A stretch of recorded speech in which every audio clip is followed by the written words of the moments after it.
Frente a la personificación, dos rostros de la nueva derecha en la provincia de Jaén del siglo XXI, una derecha rejuvenecida, la memoria histórica, el patrimonio de la izquierda. Decíamos al principio en la presentación, en la introducción, que se trata de un escritor de éxito en nuestra tierra. Ha sido el historiador, memorialista, el que mejor ha documentado la posguerra en nuestra tierra, los represaliados de uno y otro bando durante la guerra civil y la larga posguerra de represión franquista, y ahora es protagonista de la actualidad porque acaba de publicar un nuevo libro, La transición oculta. Una transición que aborda una serie de mitos mal curados y que él demuele de forma contundente. Es criminólogo y, ya digo, escritor de éxito. Luis Miguel Sánchez Tostado, Jaén. Buenas noches, bienvenido, amigo. Hola, buenas noches, muchas gracias. La transición oculta, que vamos a empezar rompiendo esos mitos. No fue tan pacífica como nos han contado, ni tan modélica. Efectivamente, yo he vivido por mi año una transición en mi adolescencia y como tantos españoles nos hemos creído lo que nos han contado, que el rey nos salvó de los malos, que eran el golpe de estado de Tejero, que nos trajo la democracia, a la que le tenemos que estar permanentemente agradecidos, y que poco más pasó. Los crímenes de Atocha y el Tejerazo y poco más. Y hay un trasfondo enorme, una trastienda oculta en la transición enorme, de la que no se nos habla, de la que no se nos ha hablado. Se ha vendido la trayectoria, los mitos de Suárez, del Rey, de Felipe González, de Martín Villa. Y a lo largo de los 3 años que me ha costado este trabajo, la verdad es que es brutal lo que me he encontrado. Estamos hablando de una transición que llevan 40 años diciendo que es pacífica y modélica, sin mencionar para nada que hubo casi 1000 muertos en tan pocos años. 1000 muertos por razones políticas, que hubo 3000 acciones violentas, que hubo 6 intentonas golpistas, no una sola, que hubo 200 librerías incendiadas por vender libros de autores progresistas, que hubo crímenes de Estado, que hubo una magnitud carcelaria increíble, hubo miles de encarcelados, cientos de torturados en los sótanos de la Dirección General y en los cuarteles y en las comisarías. Y de todo esto no nos han hablado. No han hablado del buenismo, de aquella transición, y ahí tenemos a personajes como el rey emérito. Ya hemos visto la trayectoria, que empezó muy pronto a obsesionarse por enriquecerse, y ya en los últimos años del franquismo empezó, siguió en la transición y ya no ha parado. Que si queréis comentamos también las evidencias que lo implican en el conocimiento y en la autorización de la operación armada, porque son abrumadores los indicios que le sitúan a él como conocedor, porque además eran todos monárquicos, es curioso. Todos los monárquicos lo sabían menos él, es curioso. Y ahí tenemos a personajes como Martín Villa, que condecorado por el rey Felipe VI, también, y que está procesado por crímenes, por mandar a esa policía asesina que mataba a muchísimos. Hubo 178 personas muertas a manos de la policía, aparte de los crímenes de la ultraderecha, aparte de lo de ETA, aparte de lo del Grapo, sí, etcétera. Y ahí tenemos a Fraga, que está implicado, y no se cuenta, porque de todo esto en su biografía ha desaparecido. En la Fundación Transición Española, que se creó para magnificar la transición, todas estas cosas la han quitado, son biografías maquilladas las que cuelgan. Ahí tenemos a Fraga Iribarne, el fundador de Alianza Popular, donde este hombre está y ordenó falsificar un diario para que Enrique Ruano se le atribuyera de que se tiró por la ventana y no lo mataron los policías, cuando fue la policía quien lo mató y lo arrojó por la ventana, porque luego en la autopsia salió que le habían arrancado un hueso para que no se viera el impacto de bala. Ahí lo tenemos implicado en la operación Montejurra, en la matanza de Vitoria. Tenemos a Martín Villa, ahí tenemos a Felipe González utilizando los procedimientos mafiosos policiales que venían utilizándose en el franquismo, como es la mafia policial, y pagar con fondos reservados a sicarios para asesinar. En fin, toda esta gente ha pasado a la historia como los que trajeron la democracia a España. Y la verdad no es tanto como se nos está diciendo, ¿eh? Ya está bien. Ya. No dejas títere con cabeza. Una transición, una materia para esculpir la transición que es muy marrón, el miedo a la involución. Efectivamente. Vamos a ver. El famoso consenso, que se habla del consenso famoso en el que los buenos hombres de izquierda y los buenos hombres de derecha se reúnen y sacan adelante esta democracia que disfrutamos ahora. Ese consenso estaba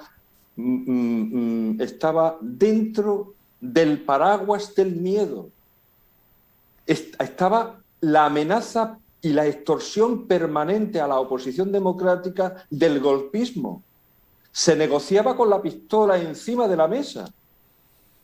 Pero literalmente, es decir, ahí recordamos una anécdota con Suárez cuando el teniente general Perry Gordon le enseñó la pistola, dice, dame un motivo para que yo dimita, y le enseñó la pistola. Dice, ¿te parece es suficiente este? Es decir, así se negociaba, ¿no?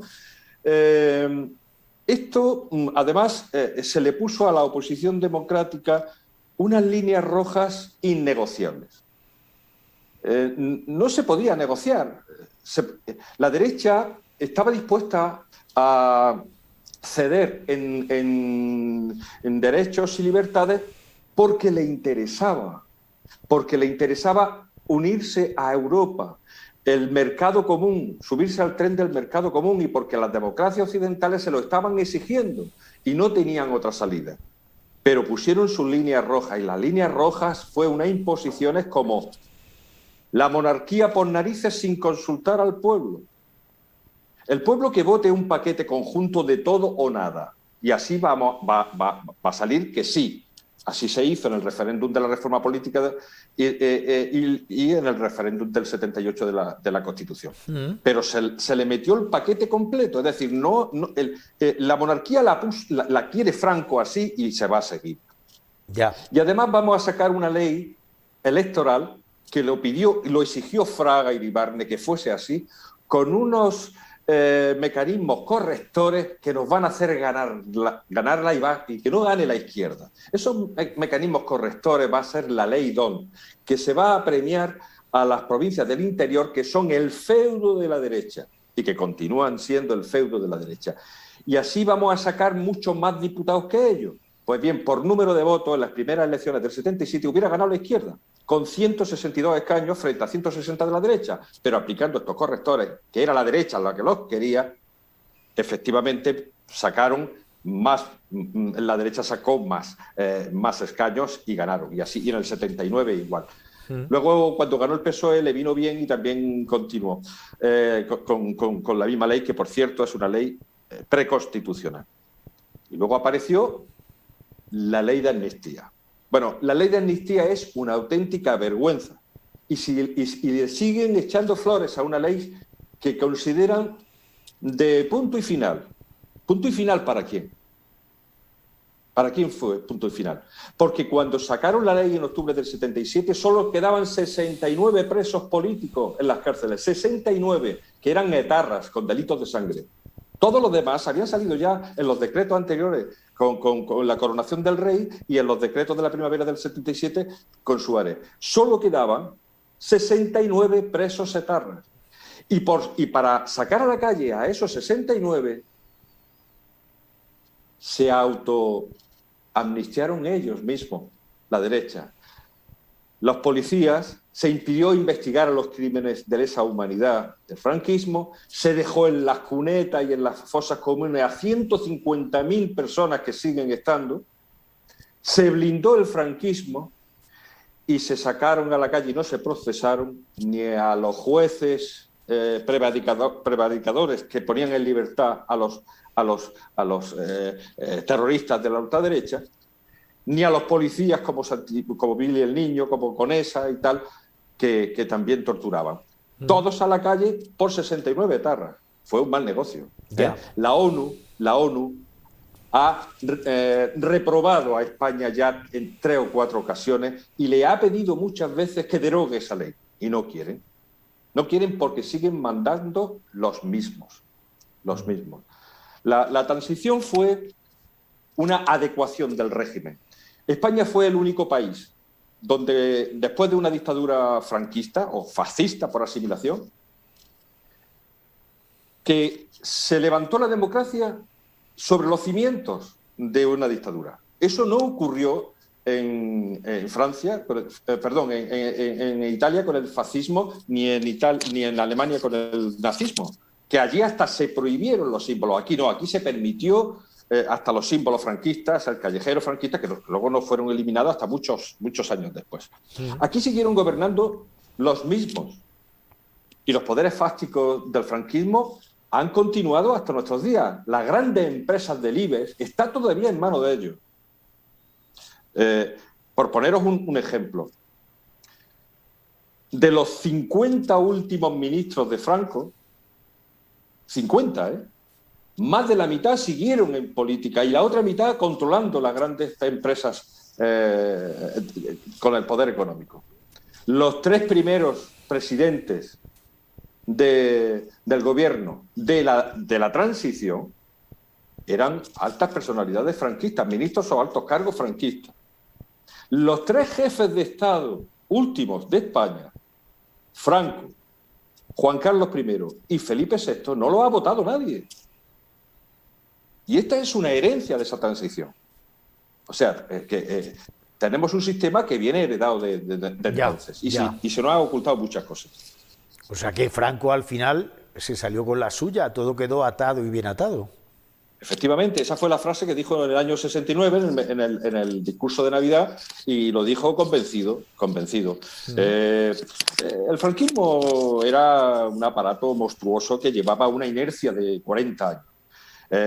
Y efectivamente el ejército estaba con Franco, las estructuras de poder estaban con Franco, la alta burocracia la controlaba Franco, el poder judicial fundamental la controlaban los franquistas, la policía, la Guardia Civil la controlaban los franquistas, el ejército lo controlaban los franquistas. Es decir, tenían en su poder hasta los profesores de la escuela y de los institutos de las universidades, que vigilaban a los profesores progres que venían con unas ideas y no les dejaban avanzar. No se hablaba de eso y todavía sigue, que no se habla de la transición y de la guerra civil. Pasan de puntilla en el último trimestre y no se habla. Y hay una enorme deficiencia formativa y de cultura democrática.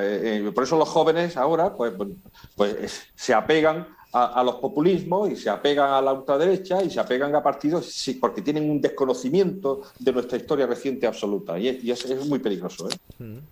Esa sublimación de esa transición manifiestamente imperfecta, según subraya Luis Miguel Sánchez Tostado, ha sido puesta en ese valor de sublimación, de gloria, con la conmemoración de ese intento de golpe de Estado del 23 de febrero de 1981, con un acto institucional incluso. Allí hubo también gente que aparentemente mantuvieron una compostura, un estoicismo aparentemente ejemplar. Entonces, al ver un poco cómo lanzas prácticamente tus dardos sobre todos aquellos protagonistas, actores de la transición, ¿se puede decir que alguien se salvó, alguien mantuvo esa dignidad democrática durante el periodo de transición? Vamos a ver. Yo todo lo que digo en mi libro lo documento con más de 700 notas a pie de página citando las fuentes de procedencia. O sea, no me invento nada. Lo que está claro es que sería yo un hipócrita si dijera que todo fue malo en la transición. O sea, evidentemente la transición tuvo sus luces y sus sombras. El problema es que después de 40 años solo nos han contado las luces y las sombras se las han callado. Y este libro va de sombras, va de mentiras, de todo lo que no nos han dicho. Y el 23F es una de esas páginas. Obviamente yo le voy a reconocer, ahí hubo políticos de mérito en aquellos años, reconozco personalmente la labor de funambulismo político tan complejo que tuvo que hacer Suárez, que al mismo tiempo que legalizaba el Partido Comunista porque sabía que no se lo iban a permitir en Europa, tenía que contener, porque yo creo que el mayor mérito de la transición es frenar a un ejército con una tradición golpista de más de 200 años, que había quitado y puesto gobierno en los últimos 2 siglos. Y además lo seguían intentando. Pero eso fue una labor meritoria de Suárez. Porque, en fin, se le echó en cara mucho a Suárez, estaban muy enfadados con él la cúpula militar. Pero al mismo tiempo, para contentar al ejército, trazó unas líneas rojas, que son las que antes he comentado, muy duras. Y al final la oposición democrática tuvo que renunciar a muchas de sus aspiraciones democráticas. Por ejemplo, el Partido Comunista tuvo que renunciar a sus ideales históricos de aceptar la bandera de los ganadores de la guerra, que masacraron a su colectivo. Tuvo que aceptar el himno, tuvo que aceptar la monarquía cuando eran republicanos, tuvo que aceptar al rey que puso Franco. Y tuvo que aceptar que no se rompieran no solo ya el Partido Comunista, también el Partido Socialista, en fin, los partidos de la izquierda. Tuvo que aceptar que en España hubiera una democracia a la española. Ya. Es decir, una adaptación de las leyes fundamentales del movimiento, ya lo dijo Torcuato Fernández Miranda, vamos de la ley a la ley pasando por la ley. Es decir, se legitimó el franquismo, cuando en realidad el franquismo debería haber sido 40 años de paréntesis en la historia de España, y una vez que esa dictadura hubiera acabado, de continuar, tenía que haberse entroncado con la legalidad republicana que fue votada en las Cortes, porque el franquismo es un régimen nacido de un golpe de Estado violento que nos condujo a una guerra. Por lo tanto, en la transición se legitimó y no se rompió. Es decir, lo que hizo es reformarse, y solo se reforma lo que se quiere conservar. Sí. Y evidentemente, lo hemos visto, los jueces del temido Tribunal de Orden Público pasaron al Tribunal Supremo y a la Audiencia Nacional. Los policías de la Brigada Político-Social tan temida pasaron los mismos y ascendidos y condecorados a la Brigada Central de Información. El Ejército, la mayoría ascendidos también. Es decir, es que uno se pone a pensar y dice, le hemos cambiado el nombre. Hay un espíritu, hay una anécdota, en el libro se cuenta una anécdota del escudo. Estaba el escudo franquista y el escudo que preside la Constitución, que es casi igual que el franquista, pero la gente piensa que es el franquista. Pero fue un escudo que duró muy pocos meses, muy poco tiempo, que lo hizo Suárez para que no fuera el franquista, cambió el yugo, las flechas, las columnas, las cambió un poquito de orden y dijo que este era el nuevo escudo. Es decir, el mantra de cambiarlo todo para no cambiar nada. Es decir, que los cambios que se hacían era para adaptar un continuismo. Y se hizo deliberadamente. Bien, del intento de golpe de Estado del 81 al triunfo socialista del 82 con una estratagema por parte de Ferraz que tú pones de manifiesto y desvelas con datos el miedo, nuevamente sigue esculpiendo la transición y en este caso a beneficio de la alternativa socialista que lidera Felipe González. Sí, el libro incluye un capítulo inédito que va a sorprender mucho porque no lo conoce nadie. Es la primera vez en casi 40 años que esto se cuenta y que lo he investigado y yo fui el primer sorprendido.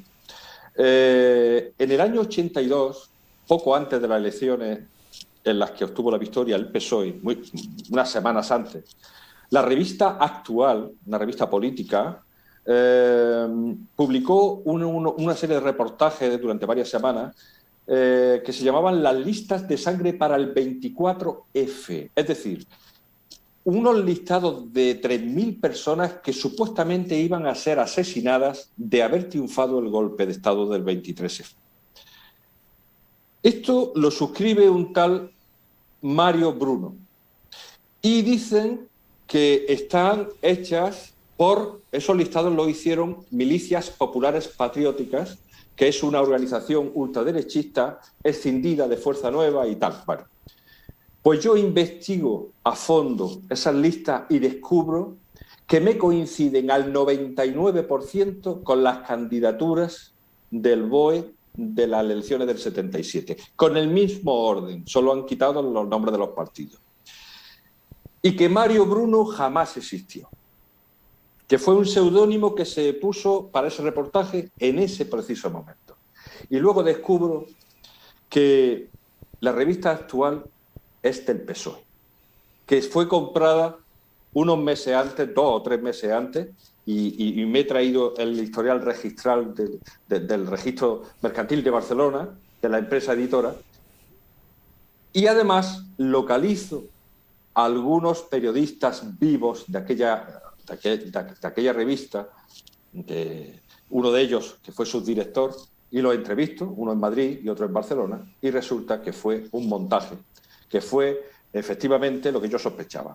Un montaje para causar pues un pelotazo, digamos, mediático para sembrar el miedo, la indignación ya en campaña electoral, para que la gente tuviera miedo de, fíjate lo que puede haber pasado, 3.000 personas asesinadas de gobernar la derecha, hay que ver esto, tal, y se meten ellos en las listas, claro, para crear el victimismo. Y además reflotar lo que se vendan, porque se agotaron esos ejemplares durante esas 3 semanas, porque la revista estaba atravesando momentos malos económicos y tenían que reflotarla. Y con ese doble objetivo se lanzó eso, pero lo mantuvieron en secreto. Y así ha estado 40 años. Es decir, esto es una anécdota, es decir, esto es una mentira más, otra milonga más, porque además hay todavía...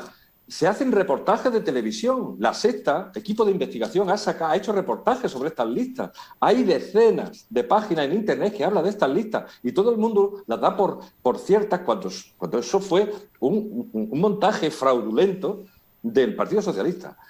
Yo no digo que la ultraderecha tuviera listas de rojos, que sin duda pudo tenerlas. Pero sobre todo a nivel local, en pequeñas ciudades, ¿no?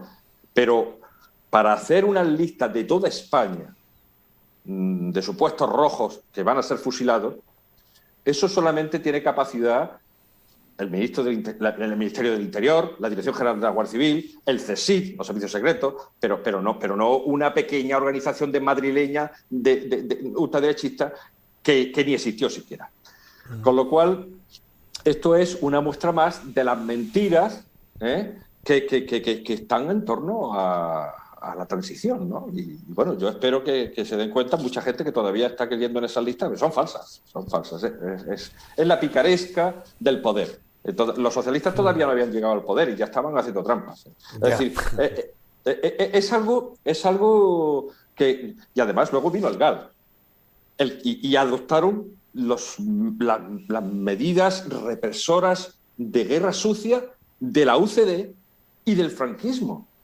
Es decir, y ellos iban a hacer el cambio, ¿no? Porque ese fue el eslogan, ¿no? Es decir, aquí se habla es decir, no se escatima en sacar la cara menos amable da igual quién gobierne. El libro es muy objetivo, muy duro, ya aviso que es muy duro porque hay episodios durísimos, pero es lo que lo que no nos cuenta.